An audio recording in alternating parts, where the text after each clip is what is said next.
either they get so into the detail and making micro decisions and focusing on what's going on that they're not focusing on the people and the emotional engagement of those people. They're not demonstrating care for people as individuals and taking the time to really make people feel valued and make them feel like you've got their best interests at heart because you're so focused on the business. Or at the other extreme, they get too conceptual. There's a lot of talk that, oh, you've got to empower your people, you've got to delegate, which of course that's true, but I personally think that's a bit overdone in the advice business. What it causes people to do is become disconnected from what their people are actually dealing with day to day, the barriers that they're running into, the lack of clarity on what good looks like and what great looks like in their role, and the lack of context. They don't necessarily understand how their role links to some broader purpose.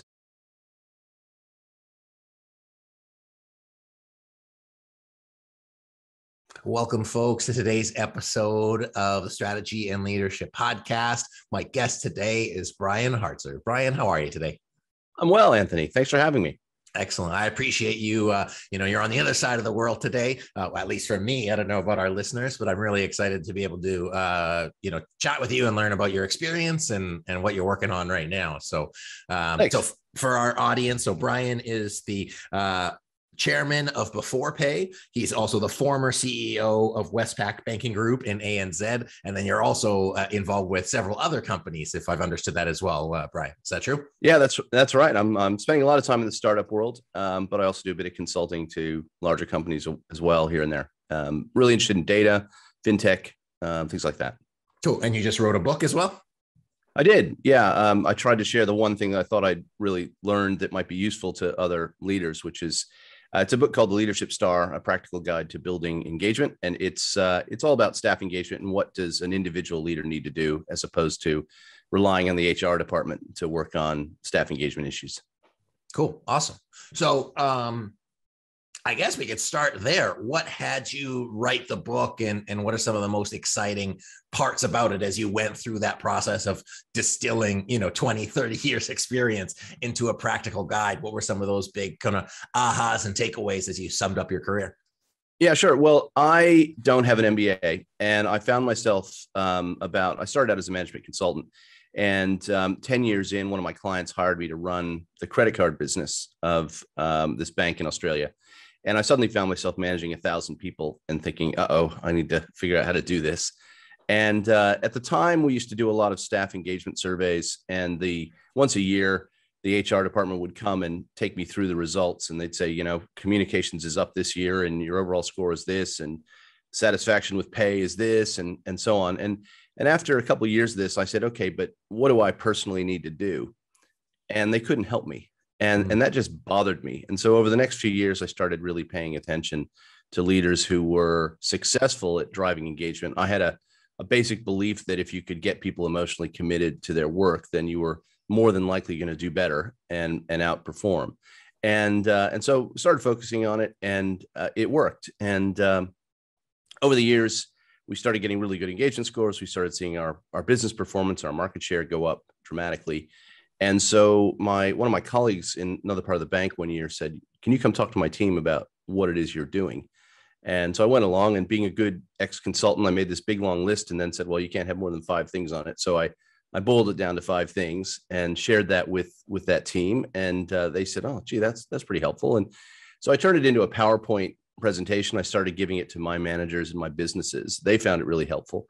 And then years later, one of my communications advisors said, you really ought to put this in a book. And I said, yeah, that's sure, I'm busy. But then I left Westpac, lockdown happened, and I thought, well, maybe now's the time to write all this down. And I just tried to think of it as the book I wish I had 20 years ago when I was starting out, trying to figure out, okay, how do you actually do this leadership thing? What do I do on Monday? It's great. You can read all these. I read all these leadership books and go, that's really interesting, but forgotten what it said by the end and didn't really know how to put it into practice. And so I tried to think about, okay, what can I share that's actually going to be useful to people? And that's what the book is. Cool. What do you think people get wrong about it? And I ask that because, some CEOs that I talk to, they're just so in the trenches. And the nice thing about a consultant is you're kind of able to have that strategic mind to step away. But I guess, what do people get wrong about it? And then how do you balance that, hey, working on the business and in the business as a CEO? So I'll let you take either of those, however you want to take it. Yeah, sure. Well, I think people tend to go to one of the two extremes. I think in a way you've highlighted the point in the way you asked the question. I think either they get so into the detail and making micro decisions and focusing on what's going on that they're not focusing on the people and the emotional engagement of those people. They're not demonstrating care for people as individuals and taking the time to really make people feel valued and make them feel like you've got their best interests at heart because you're so focused on the business.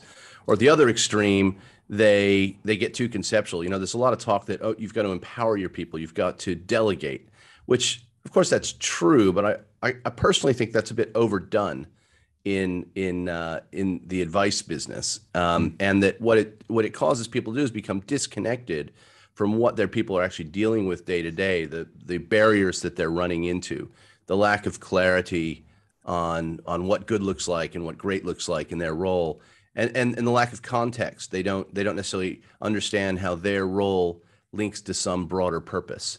And so it's working through things like that and making sure that you're willing to operate or able to operate at a high level to give people that context, but also from time to time to dig in to the individuals, to their specific experience, and are taking steps to make their lives easier, help them be successful on whatever terms matter to them.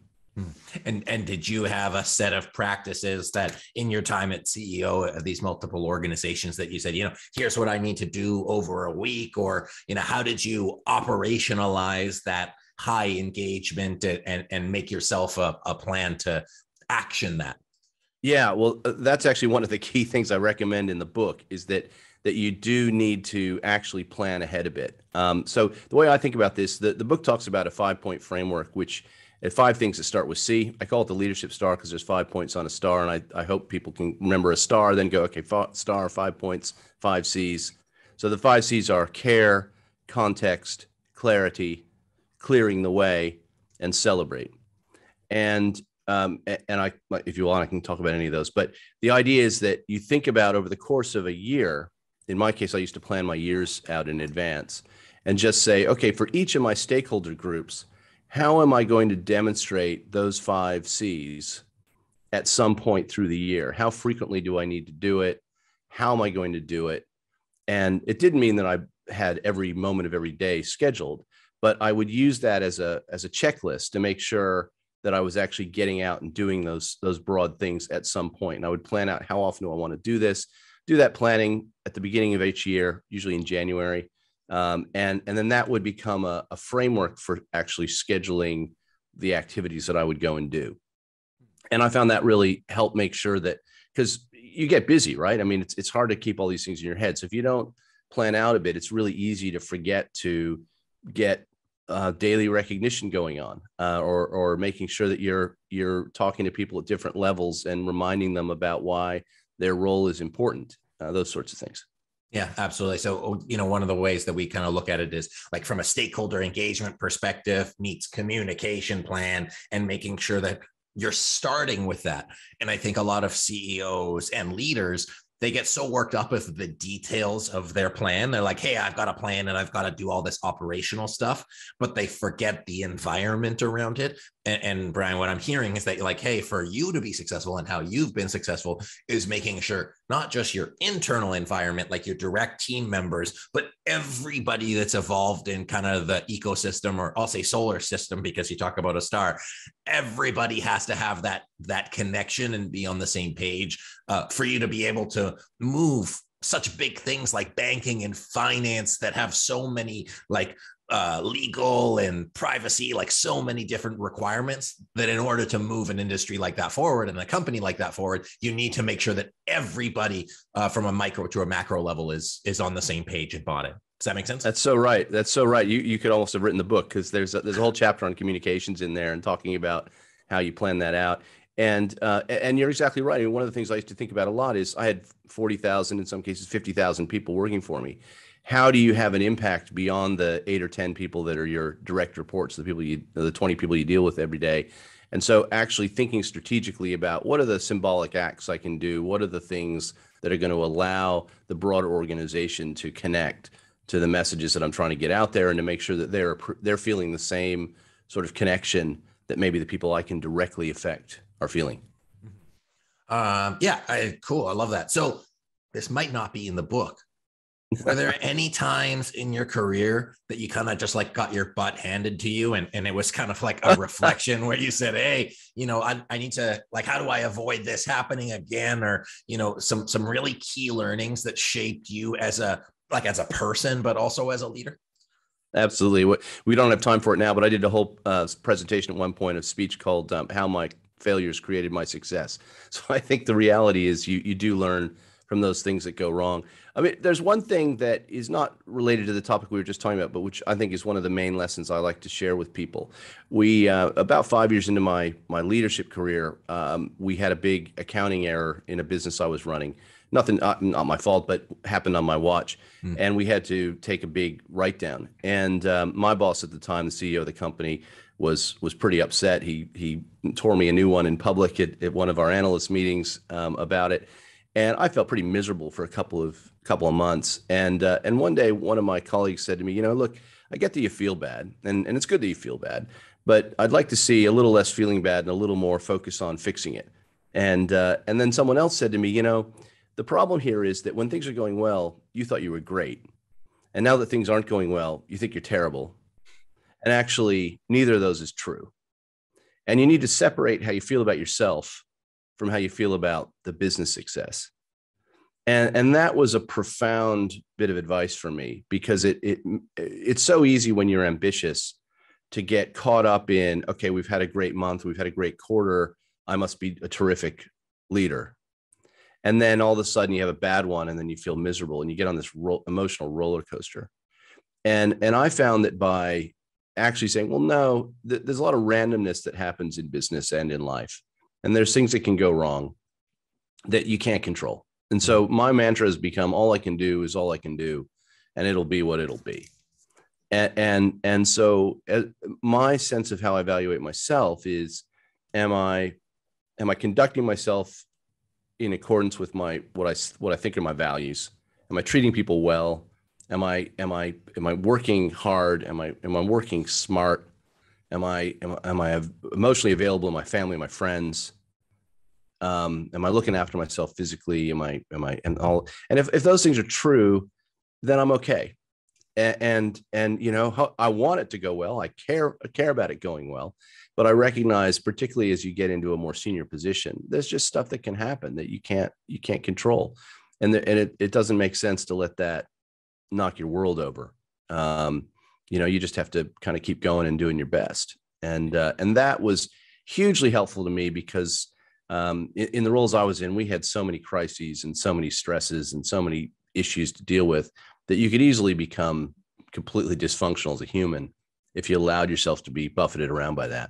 So hopefully that's helpful to some people. Yeah, absolutely. I think it's a really great point to reflect and re-listen to, folks. So you skip back, 2 minutes and hear that again. And I think sometimes it's easy to lose sight of the work that we're doing and then the person that we are. And I think, it might be humbling to imagine that, like, if you weren't there, somebody would replace you, but your family, friends, and yourself, couldn't replace you. So making sure that you look at yourself completely in that and do your best and manage what you can. Right. I just think it's such a natural thing when you're ambitious and you're working hard. It's a really easy trap to fall into, because, you're evaluating early on in your career. It's, am I any good? Am I going to be successful? Your measure of that is, am I getting promoted? Am I getting a bonus? Am I getting new responsibilities? Is my title improved? All those sorts of things.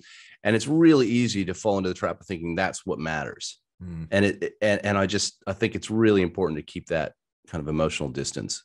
Yeah, the context. Well, one of the things that I found in my career that really, it was a big turning point for me, because I realized I had high highs and low lows, and neither of them was helpful, because I would get too high on myself, which then would put me in a low, and then I'd have to pull myself back up. So I really worked on kind of being more consistent, and that's, So true. So true. I completely agree. I used to have this habit when my CFO would come into my office every month and say, right, he'd say, boss, we had a great month.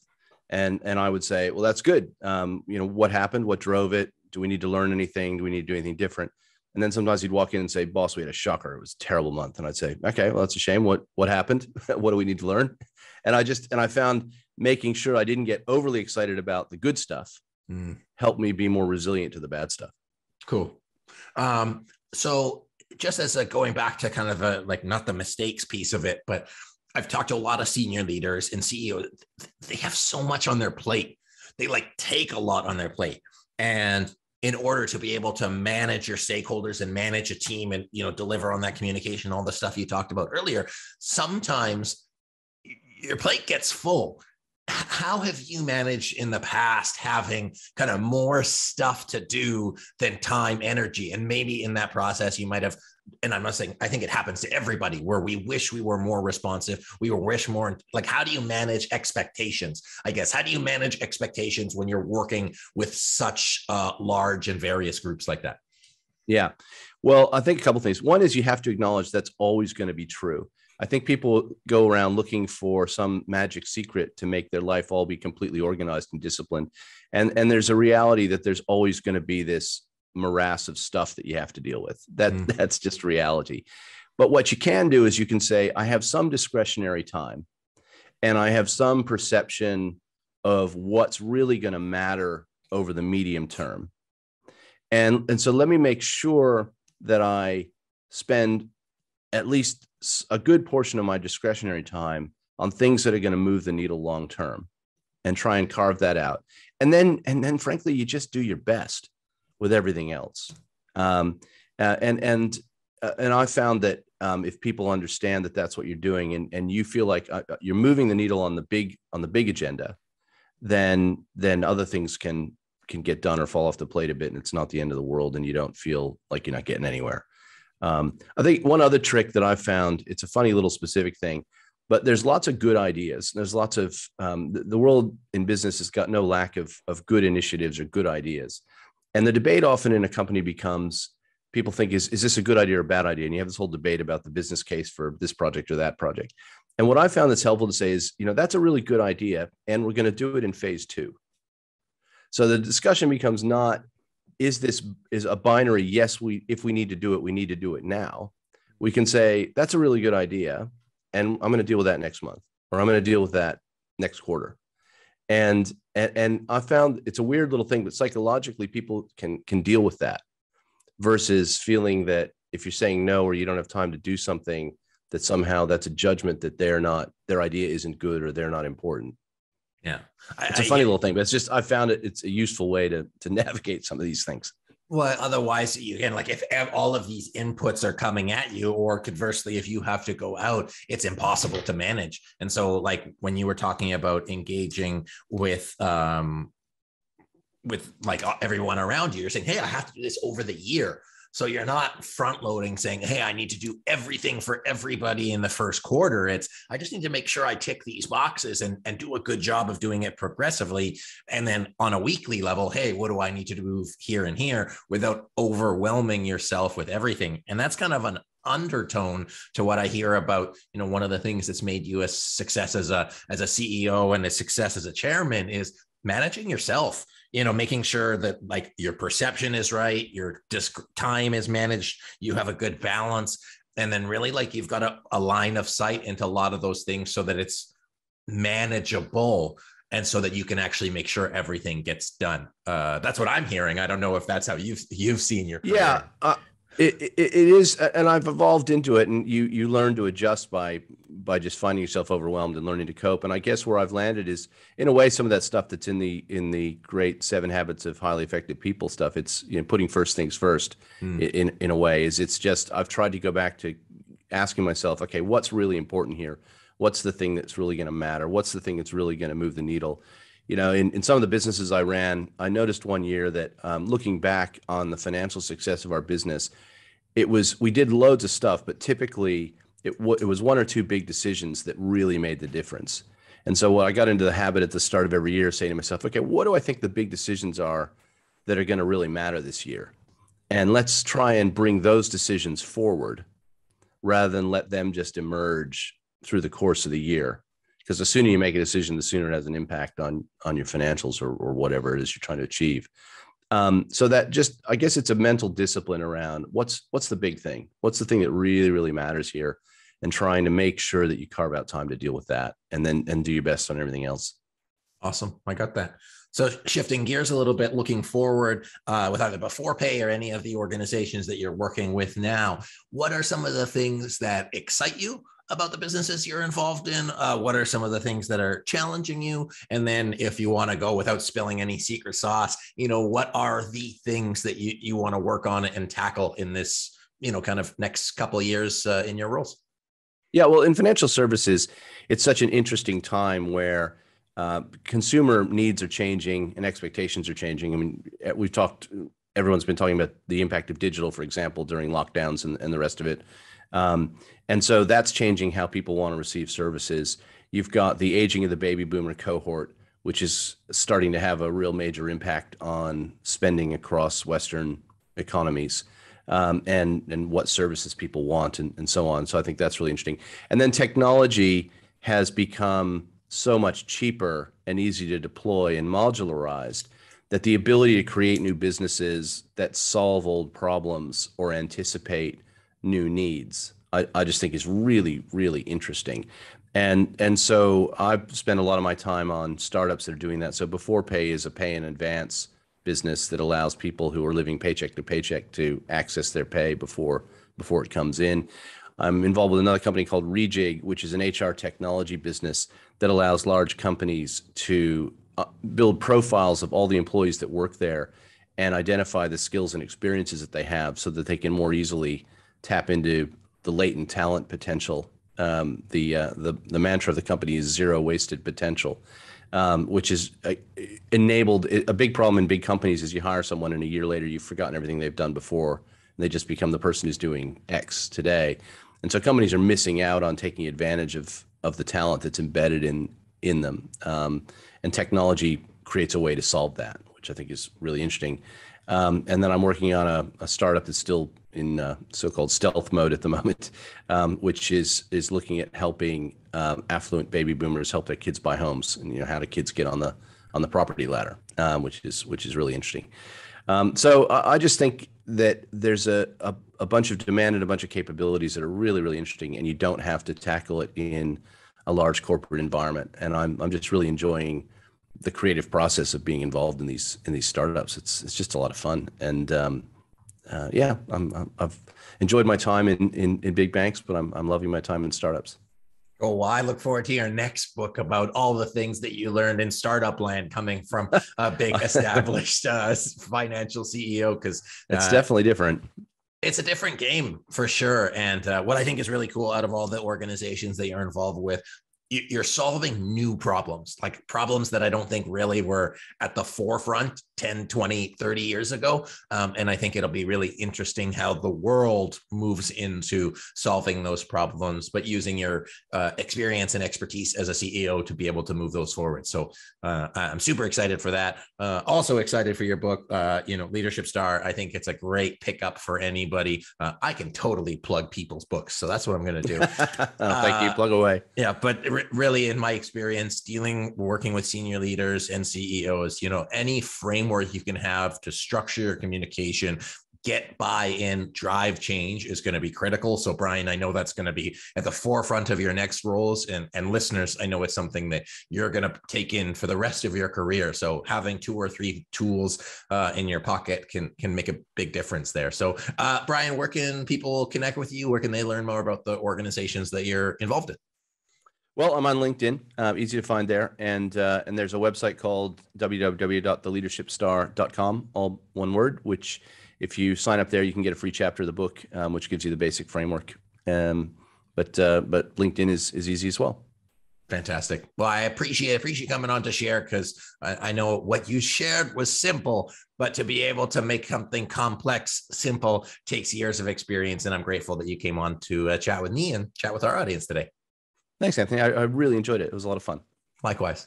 So folks, my guest today, Brian Hartzer, who is the chairman of Before Pay and the author of Leadership Star. Go check out his book, like I said, take the tool, connect with him, learn more about what they're doing. And if you're trying to get your kid on the property ladder, check out his startup as well. So this has been the Strategy and Leadership Podcast. My name's Anthony Taylor. Thanks for joining us, and we'll see you next time.